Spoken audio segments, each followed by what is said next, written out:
पेट में गया चारा, कूदने लगा बेचारा। जिसके घर अनाज उसका कोतवाली राज। ये औकात है। जब आप भारत के लिए इतना टॉक्सिक नैरेटिव चलाएंगे और माइंडसेट इतना खराब होगा, तो भारत ने तो बांग्लादेश का बहुत साथ दिया। ताकि बांग्लादेश बना ही भारत की मदद से था। अगर भारत मदद ना करता तो बांग्लादेश नामी देश ही शायद इस दुनिया के नक्शे पे नहीं। हेलो, तो स्वागत है फिर से एक नई वीडियो में नए एक चैप्टर के साथ। और आज बात करेंगे बांग्लादेश के कंगाल होने की एक और नई कहानी की। तो बात करते हैं टेक्सटाइल कंपनियों की। टेक्सटाइल कंपनियों ने भी अब मन बना लिया है कि वे बांग्लादेश से अपना कारोबार समेटेंगे, जिसमें से एराइम जो कि बहुत सारी कंपनी हैं उसकी, वो उन्होंने मन बना लिया कि वो सारा बांग्लादेश से अपना कारोबार उठा लेगी और सीधा शिफ्ट कर देगी भारत में। तो आप ये सोचिए कि बांग्लादेश की 40% आबादी है जो टेक्सटाइल से जुड़ी हुई है, मतलब वहाँ से उसको रोज़गार मिलता है और लगभग उसका जीडीपी का 11% है। तो आप सोचिए कि उसको कितना घाटा लगेगा। तो बांग्लादेश का एक कदम उसको और पीछे धकेलता हुआ नज़र आ रहा है, जहाँ कि आप देख सकते हैं कि टेक्सटाइल कंपनियों ने मन बना ही लिया है। तो देखिए इस खास रिपोर्ट में क्या कहा और पाकिस्तानी रिएक्शन भी देख सकते हैं किस तरह से टीवी चैनलों के आए। सही किया। मैं तो कहता हूँ एज अ पाकिस्तानी, मैं तो कहता हूँ कि इंडिया को चाहिए कि ना इनके ना बॉर्डर को कट करके ना आगे जाकर बांग्लादेश में कब्जा कर लें।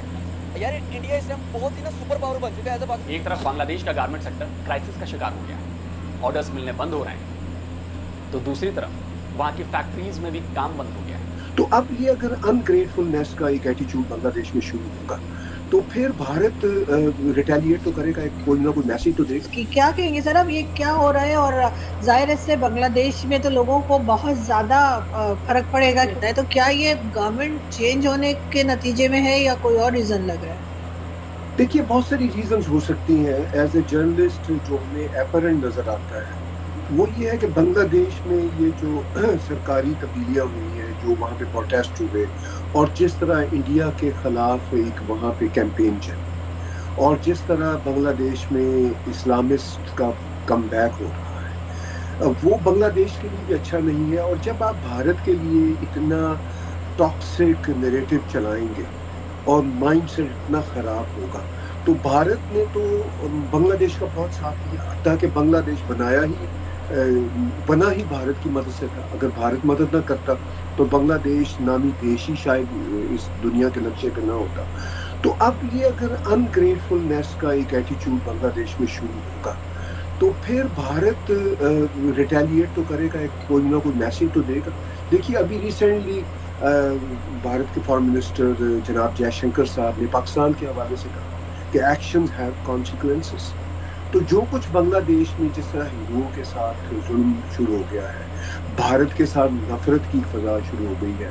आपको याद होगा कि वो जो मालदीव में जिस तरह मोइजू की सरकार ने किया कि इंडिया आउट, तो उसके बाद वही आप मोदी जी की तीसरी ओथ सेरेमनी पे उनसे बगल में बैठा हुआ था, मोदी जी के बगल में मोइजू जाके बैठा हुआ था और वही अब मतलब हाथ जोड़े हुआ था। अच्छा, भारत की कभी ऐसी पॉलिसी भी नहीं है कि कोई दूसरे हाथ जोड़े।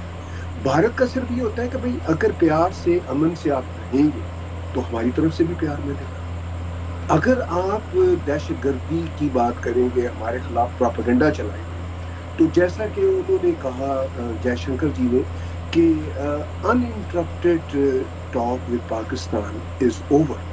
तो वही मामला शायद मैं ये कह सकता हूँ कि अगर बांग्लादेश की तरफ से ये एक टॉक्सिक नैरेटिव बढ़ता रहा तो बांग्लादेशियों को फिर भारत की तरफ से वो जो अनइंटरप्टेड डायलॉग वाला मामला है वो वहाँ पे भी ओवर है, वो भी फिर अपना मैसेज देंगे। तो मैं ये समझता हूँ कि भारत की बीजेपी की सरकार ख़ास तौर पर 2 टर्म से, पहली टर्म में तो उन्होंने सबको अकोमोडेट करने की कोशिश की, मोदी जी ने पाकिस्तान को भी अकोमोडेट करने की कोशिश की, पाकिस्तान भी पहुंच गए, प्राइम मिनिस्टर नवाज शरीफ को भी उस वक्त उन्होंने बुलाया था, सब कुछ करके देख लिया। लेकिन जब प्यार का जवाब प्यार से नहीं मिला, प्यार का जवाब पठानकोट टेरर अटैक से मिला, उड़ी टेरर अटैक से मिला, तो फिर सर्जिकल स्ट्राइक्स भी की।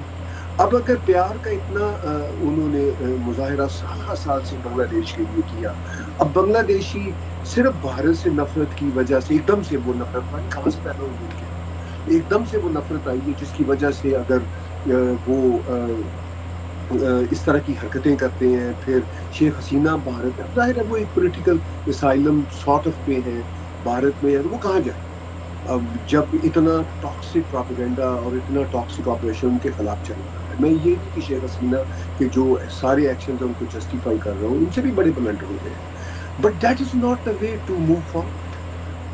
तो इस सारी सिचुएशन में अगर भारत कोई अब जवाब देना शुरू करता है तो वो ठीक कर रहा है। देखिए भारत ने तो साफ तौर पर प्रेसिडेंट बाइडेन के साथ जब नरेंद्र मोदी जी की पिछले हफ्ते बात हुई है तो उन्होंने तब भी बांग्लादेश के मसाइल का जिक्र किया, हिंदुओं पर होने वाले तशद्दुद का उन्होंने तब भी जिक्र किया।